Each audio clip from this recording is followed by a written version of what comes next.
حضرت علی کرم اللہ وجہہ الکریم نے اپنے ایک خطبے میں ارشاد فرمایا،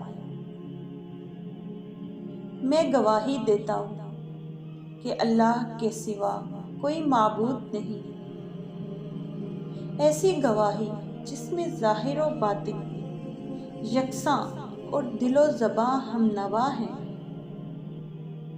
اے لوگو، تم میری مخالفت کے جرم میں مبتلا نہ ہونا اور میری نافرمانی کر کے حیران و پریشان نہ ہونا۔ میری باتیں سنتے وقت ایک دوسرے کی طرف آنکھوں سے اشارے نہ کرنا۔ اس ذات کی قسم جس نے تمام ذی روح کو پیدا کیا، میں جو خبر تمہیں دیتا ہوں وہ نبی صلی اللہ علیہ وآلہ وسلم کی طرف سے پہنچی ہوئی ہے۔ نہ خبر دینے والے رسول صلی اللہ علیہ وآلہ وسلم نے کچھ جھوٹ کہا اور نہ ہی سننے والا جاہل تھا۔ لو سنو، میں ایک گمراہیوں میں پڑے ہوئے شخص کو گویا اپنی آنکھوں سے دیکھ رہا ہوں۔ وہ شام میں کھڑا للکار رہا ہے،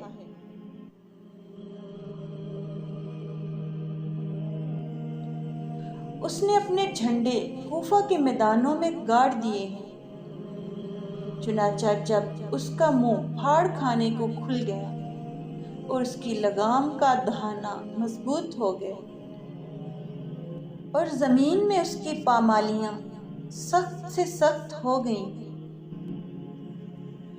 تو فتنوں نے دنیا والوں کو اپنے دانتوں سے کاٹنا شروع کر دیا اور جنگ کا دریا تھپیڑے مارنے لگا اور دلوں کی تختی سامنے آ گئی۔ بس ادھر کی کھیتی پختہ ہوئی اور فصل تیار ہو گئی۔ اس کی سرمستیاں جوش دکھانے لگیں اور تلواریں چمکنے لگیں۔ ادھر سخت فتنہ و شر کے جھنڈے گڑ گئے اور اندھیری رات اور متلاطم دریا کی طرح آگے بڑھ آئے۔